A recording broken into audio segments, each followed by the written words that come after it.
Basoteken dauzkagu edo definitu ditugu lau lerro estrategiko, eta lau lerro horietan gaur egun ditugu proiektu ezberdinak. Lehenengo lerroa da nola erabili hemengo egurra eraikuntzan, bai eraikuntza publikoetan, eraikuntza pribatuetan, beste eraikuntza motetan, adibidez edifizio singularrak, edo eta beste produkzio bat ematea.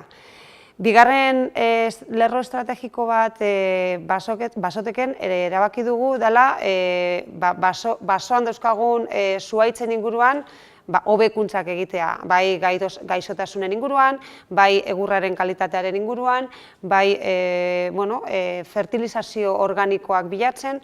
Azken finean oso garrantzitsua da lan egitea, basoetan dauzkagun zuhaitzak ondo egotea eta gainera nahi ditugunak edukitzea. Hirugarren lerro estrategikoa da produkzio mailan sortzen diren hondakinak edo subproduktuak nola berrera erabili. Hau da, adibidez, baldin baditugu zuhaitzaren zati batzuk ez ditugula erabiltzen ez eraikuntzan, ez beste produktu batzuk egiteko, zer egiten dugu horrekin? Gaur egun badaude ezagupenak produktu berriak sortzeko, eta batez ere kimika berdearekin dauden erlazionatuko produktuak dira. Eta laugarrenez, badago beste lerro estrategiko bat da, nola hobetu dezakegu sektorearen egoera konpetitiboa.